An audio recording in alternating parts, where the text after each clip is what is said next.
안녕하세요. 뉴헤븐 연합감리교회 최대호 목사입니다. 매일 여호수아의 말씀을 한 장씩 읽으시면서 하나님께서 우리 성도님들에게 주시고자 하는 그 음성을 깨닫고 듣게 되는 하나님의 역사가 일어나길 기도합니다.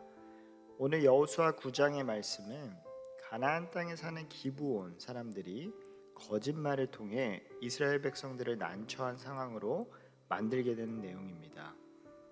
1절 말씀을 보면 이 일 후에 요단 서쪽 산지와 평지와 레바논 앞 대한 연안에 있는 햇사람과 아모리 사람과 가나안 사람과 브리스 사람과 히윗 사람과 여부스 사람의 모든 왕들이 이 일을 듣고 여리고와 아이성의 전쟁이 소문이 나기 시작합니다. 그래서 주변에 있던 가나안 땅의 사람들이 서로 동맹을 맺고 전쟁을 준비하는 상황입니다. 그런데 기브온 주민들은 이스라엘의 전쟁 소문을 듣고 나서 살아남기 위해 꾀를 내기 시작했습니다. 4절 말씀에 보면 꾀를 내어 사신의 모양을 꾸미되 헤어진 전대와 헤어지고 찢어져서 기운 가죽 포도주 부대를 나귀에 싣고 기브온 주민들은 마치 그들이 가나안 땅에 사는 사람들이 아니고 하나님의 행하신 놀라운 일들을 듣게 되어 이스라엘의 종이 되고자 왔다고 거짓말을 하고 있습니다. 여호수아 역시도 어떻게 그것을 믿을 수 있느냐라고 물어보며 그들을 의심하고 확인했지만 그들의 준비된 거짓말을 파악하기에는 어려움이 있었습니다. 옷을 허름하게 입으며 오랜 시간 이스라엘의 종이 되기 위해 왔다고 하는 그들을 분별하는 것이 쉽지 않아 보입니다.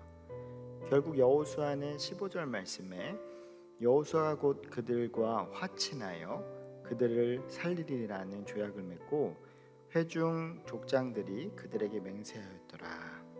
그들을 살리겠다고 하나님께 맹세를 하는 장면입니다. 그런데 오늘 본문의 핵심은 14절 말씀에 있습니다. 14절 말씀을 보면 무리가 그들의 양식을 취하고는 어떻게 할지를 여호와께 묻지 아니하고, 즉 여호수아 역시도 그들의 이야기를 들어보니 거짓말일 거라고는 상상을 못했던 것입니다. 이야기를 들어보니까 이해가 가는 상황에서 하나님께 여쭤보는 것을 놓치게 된 것입니다. 결국 이 약속으로 인해 여호수아는 이들을 죽이지 못하고 살려둘 수밖에 없는 난처한 상황에 처하게 되는 것입니다. 19절 말씀을 보면 모든 족장이 온 회중에게 이르되 우리가 이스라엘의 하나님 여호와로 그들에게 맹세하였은즉 이제 그들을 건드리지 못하리라. 하나님과 맹세하였기 때문에 이 사람들로 인해 어려움에 처하게 된 것입니다. 우리 성도님들은 오늘 본문을 보시면서 어떤 생각이 드십니까? 우리가 때론 이 세상을 살아갈 때 너무나 당연하다고 생각하고 내 힘으로도 할 수 있는 것들은 여호수아와 같이 하나님께 묻지 않고 행할 때가 있습니다. 왜냐하면 너무나 당연하다고 생각하기 때문입니다. 그러나 오늘 여호수아 9장 말씀에서 보여주듯이 하나님께서는 그런 작은 것 하나까지도 하나님께 묻고 기도하길 원하신다는 사실입니다.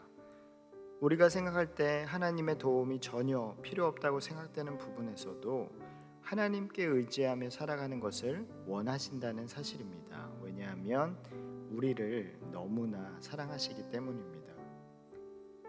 여러분, 앞으로 우리가 살아갈 때 아주 작은 부분에서도 하나님께 묻고 기도하시기를 바랍니다.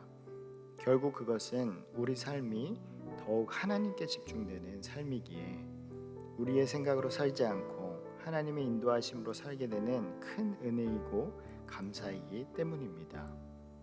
오늘 하루 말씀으로 살아가시는 우리 뉴헤븐 연합감리교회 모든 믿음의 공동체 위에 하나님이 언제나 늘 함께 하시기를 기도합니다. 이제는 우리 주 예수 그리스도의 은혜와 하나님의 무한하신 사랑하심과 성령님의 감화 감동 교통 역사하심이 우리 뉴헤븐 연합감리교회 모든 믿음의 공동체 위에 이제부터 영원토록 함께 하시기를 간절히 축원하옵나이다.